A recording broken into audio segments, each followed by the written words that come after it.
2021년 3월 5일 큐티 말씀입니다.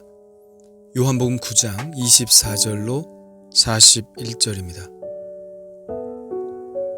이에 그들이 맹인이었던 사람을 두 번째 불러 이르되 너는 하나님께 영광을 돌리라. 우리는 이 사람이 죄인인 줄 아노라. 대답하되 그가 죄인인지 내가 알지 못하나 한 가지 아는 것은 내가 맹인으로 있다가 지금 보는 그것이니이다. 그들이 이르되 그 사람이 내게 무엇을 하였느냐? 어떻게 내 눈을 뜨게 하였느냐? 대답하되 내가 이미 일렀어도 듣지 아니하고 어찌하여 다시 듣고자 하나이까? 당신들도 그의 제자가 되려 하나이까? 그들이 욕하여 이르되 너는 그의 제자이나 우리는 모세의 제자라. 하나님이 모세에게는 말씀하신 줄을 우리가 알거니와 이 사람은 어디서 왔는지 알지 못하노라. 그 사람이 대답하여 이르되 이상하다. 이 사람이 내 눈을 뜨게 하였으되 당신들은 그가 어디서 왔는지 알지 못하는도다. 하나님이 주인의 말을 듣지 아니하시고 경건하여 그의 뜻대로 행하는 자의 말은 들으시는 줄을 우리가 아나이다. 창세 이후로 맹인으로 난 자의 눈을 뜨게 하였다 함을 듣지 못하였으니 이 사람이 하나님께로부터 오지 아니하였으면 아무 일도 할 수 없으리이다. 그들이 대답하여 이르되 내가 온전히 죄 가운데서 나서 우리를 가르치느냐 하고 이에 쫓아내어 보내니라. 예수께서 그들이 그 사람을 쫓아냈다 하는 말을 들으셨더니 그를 만나사 이르시되 내가 인자를 믿느냐? 대답하여 이르되 주여 그가 누구시오니이까? 내가 믿고자 하나이다. 예수께서 이르시되 내가 그를 보았거니와 지금 너와 말하는 자가 그이니라. 이르되 주여 내가 믿나이다 하고 절하는지라. 예수께서 이르시되 내가 심판하러 이 세상에 왔으니 보지 못하는 자들은 보게 하고 보는 자들은 맹인이 되게 하려 함이라 하시니 바리새인 중에 예수와 함께 있던 자들이 이 말씀을 듣고 이르되 우리도 맹인인가? 예수께서 이르시되 너희가 맹인이 되었더라면 죄가 없으려니와 본다고 하니 너희 죄가 그대로 있느니라. 아멘. 그의 부모로부터도 만족할 만한 대답을 얻어내지 못하자 그들은 다시 맹인이었던 사람을 소환합니다. 그들은 다짜고짜 이렇게 말합니다. 너는 하나님께 영광을 돌리라. 우리는 이 사람이 죄인인 줄 아노라. 그들이 인정하지 않을 수 없는 사실은 그가 맹인이었다가 눈을 떴다는 사실이었습니다. 기적이 일어난 것이면은 분명했습니다. 그래서 그들은 그 기적이 하나님이 일으키신 기적이며 그 예수라는 사람과는 전혀 상관이 없는 것이라고 지금 말하고 있는 것입니다. 그들은 예수님을 죄인으로 정죄했습니다. 그들이 가지고 있는 권위로 그렇게 정했고 그는 예수님이 죄인이라는 사실을 수용해야 했습니다. 그리고 그의 예수님에 대한 고백을 철회해야 했죠. 예수님이 아니라 그들이 믿고 있는 하나님께만 영광을 돌려야 했습니다. 그러나 그는 예수님에 대한 그의 고백을 처리할 생각이 전혀 없었죠. 그가 대답합니다. 그가 죄인인지 내가 알지 못하나 한 가지 아는 것은 내가 맹인으로 있다가 지금 보는 그것이니이다. 아주 심플합니다. 예수님이 죄인이라고 생각하는 것은 당신들의 자유이니 그렇게 생각할 것이지만 자기에게도 예수님이 죄인이라는 인식을 강요하지는 말라는 것이죠. 당신들은 당신들 믿고 싶은 대로 믿으라. 그러나 나는 내가 본 대로, 내가 체험한 대로, 내가 경험한 대로 생각하고 믿겠다는 것입니다. 세상에는 우리가 믿는 믿음을 폄하하는 사람들이 많습니다. 특히 매스컴에서 많이 그렇게 하죠. 마치 그들이 믿음에 대해서 잘 아는 양 우리의 믿음을 평가합니다. 예수님을 경험해 보지 못한 사람들이 예수님을 경험한 사람들에 대해서 이러쿵저러쿵 말하는 것은 사실 말도 안 되는 일이죠. 이런 환경 속에서 우리는 그저 우리가 경험한 예수님에 대한 믿음을 정직하게 고백하면 되는 것입니다. 어떤 청년이 교회에 처음 나왔습니다. 전에는 전혀 교회에 다녀본 적이 없다고 하더라고요. 그래서 참 신기하다고 생각했습니다. 교회를 한 번도 안 나가보는 것이 쉬운 일은 아니지 않습니까? 그래서 물었습니다. 왜 교회에 가볼 생각을 못 해보았습니까? 물으니 사람들이 교회에 대한 욕을 하도 많이 하고 교회 다니는 사람 욕을 많이 해서 기독교인들과는 전혀 상종하지 말아야겠다는 생각을 하고 자라서 그랬답니다. 그래서 물었죠. 그런데 어떻게 또 교회에 나오게 되셨나요? 그러니 이렇게 대답했습니다. 그들의 이야기와는 달리 제가 사회생활을 하면서 경험한 것은 기독교인들이 하나같이 다 좋은 사람들이었다는 것입니다. 그들의 말이 틀렸다는 것을 알았죠. 그래서 교회에 나오게 되었습니다. 때로는 우리 그리스도인들조차 세상 사람들의 말에 휘둘리는 경향이 있습니다. 그러나 우리는 예수님의 말씀대로 우리가 아는 것을 말하고 본 것을 증언하면 됩니다. 사람들의 말에 흔들리지 말고 우리를 구원하신 예수님께 우리의 믿음을 두어야 합니다. 이 맹인은 솔직하고 담백하게 자기에게 일어난 일을 말할 뿐이었습니다. 그 일이 예수님을 증거하는 것이죠.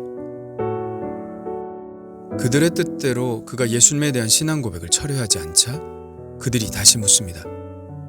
그 사람이 내게 무엇을 하였느냐? 어떻게 내 눈을 뜨게 하였느냐?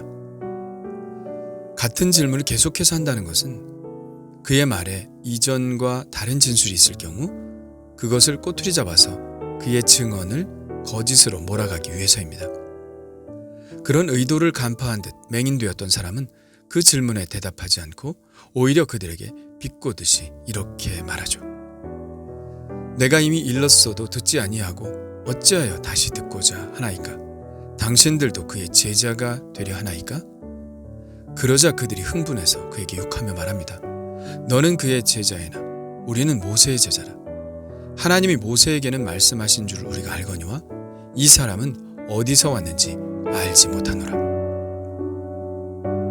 결국 또 같은 문제에 걸립니다. 예수가 어디서 왔는지 모른다는 것이죠. 지금까지의 논쟁의 주제는 과연 예수님이 하나님으로부터 온 자인가 하는 것이었습니다. 예수님은 계속해서 그것을 주장하셨고 그들은 전혀 예수님의 말씀에 귀를 기울이지 않았습니다. 그러나 이제는 이 사람이 예수님을 증언합니다. 요즘 말로 사이다 발언을 하는데요. 이상하다. 이 사람이 내 눈을 뜨게 하였으되 당신들은 그가 어디서 왔는지 알지 못하는도다. 하나님이 주인의 말을 듣지 아니하시고 경건하여 그의 뜻대로 행하는 자의 말은 들으시는 줄을 우리가 아나이다. 창세 이후로 맹인으로 난 자의 눈을 뜨게 하였다 함을 듣지 못하였으니 이 사람이 하나님께로부터 오지 아니하였으면 아무 일도 할 수 없으리이다. 아주 분명하죠. 사람이 속에 어떤 의도를 가지고 있거나 당파성을 띠고 있거나 어떤 것에 대한 증오를 가지고 있으면 현상을 있는 그대로 보지 못합니다. 바리새인들이 그랬죠. 분명한 기적을 보았고 하나님이 예수님을 통해 기적을 이루셨다면 예수님은 죄인이 아니라 하나님의 뜻을 행하는 거룩한 자라는 것을 알았어야 했습니다. 예수님이 바로 하나님이 보내신 분이라는 사실을 인정해야 했습니다. 그러나 그들은 현상을 순수하게 보지 못하는 다른 것들이 그들의 마음에 있었기 때문에 예수님을 인정하지 못했습니다. 반면에 이 맹인되었던 사람은 모든 것을 아주 쉽게 이해했습니다. 왜 그랬을까요? 그는 그 어떤 선입견이나 의도를 가지고 있지 않았기 때문입니다. 그가 맹인이었던 사람이었다는 것이 그것을 암시하죠. 그는 백지 상태였습니다. 종교적인 당파성도 없었고 선입견도 없었습니다. 그저 깨끗한 상태였죠. 그러니 그는 스스럼 없이 진리를 있는 그대로 받아들일 수 있었죠. 후에 예수님이 그를 만나 이렇게 묻습니다. 내가 인자를 믿느냐? 그는 말합니다. 주여, 그가 누구시오니까 내가 믿고자 하나이다. 예수님은 당신이 바로 그라는 것을 밝히십니다. 내가 그를 보았거니와 지금 너와 말하는 자가 그이니라. 그러자 그는 곧바로 엎드려 경배하며 믿음을 고백합니다. 주여, 내가 믿나이다. 이 소경되었던 자의 믿음의 고백을 보시고 예수님은 이렇게 말씀하십니다. 내가 심판하러 이 세상에 왔으니 보지 못하는 자들은 보게 하고 보는 자들은 맹인이 되게 하려 함이라. 그때 그 이야기를 듣고 바리새인들이 말하죠. 우리도 맹인인가? 예수님이 말씀하십니다. 너희가 맹인이 되었더라면 죄가 없으려니와 본다고 하니 너희 죄가 그대로 있느니라. 예수님께서 무엇을 말씀하시려는지가 분명해졌죠. 맹인이 예수님을 순수하게 받아들이고 예수님을 만나서 믿음으로 고백하며 경배한 것은 아이러니하게도 그가 맹인이었기 때문입니다. 반대로 본다고 하는 바리새인들에 대해서는 오히려 그들이 맹인이라고 말씀하시죠. 무엇을 안다고 하는 것이 새로운 지식을 방해합니다. 무엇을 알아서 그 지식으로 지배권을 획득한 사람들은 그 기득권에 취해 진정한 알므로 나아가지 못하죠.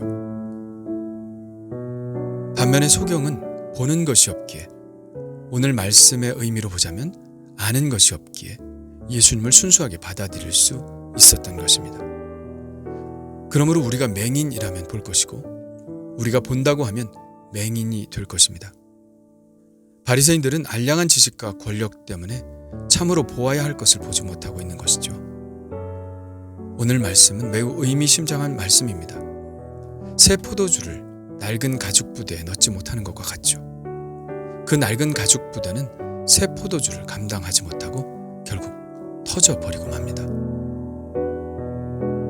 그런데 오늘의 이 이야기는 단지 선입견이나 기득권에 대해서 이야기하는 것이 아닙니다. 그들은 지금 중요한 선택 앞에 서 있는 것입니다. 보지 못하는 것에 대한 이야기가 나오다가 죄의 이야기가 나오는 것이 바로 그 이유입니다. 이것은 영원한 삶에 대한 문제입니다. 예수님을 받아들이고 안 받아들이고의 문제는 단지 지식의 문제도 아니고 선입견의 문제도 아니며 권력의 문제도 아닙니다. 이것은 영혼에 매우 치명적인 영향을 미치는 문제입니다.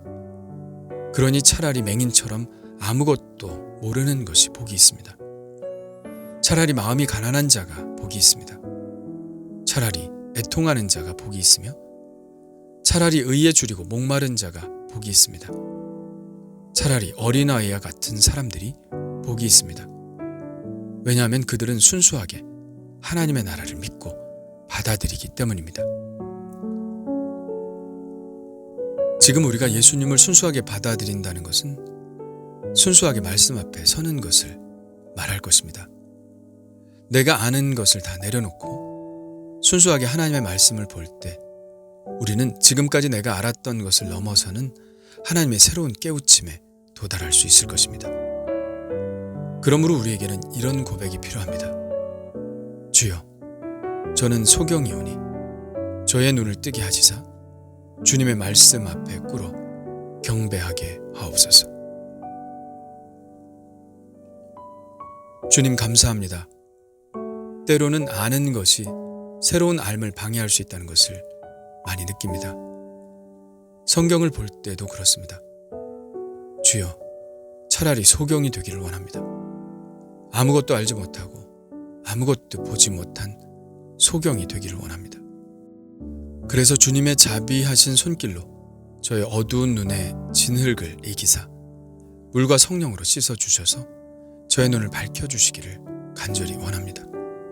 영적인 바리새인들이 되지 않게 하시고 오직 주의 말씀에 무릎을 꿇고 경배하는 자가 되게 하여 주옵소서. 예수님의 이름으로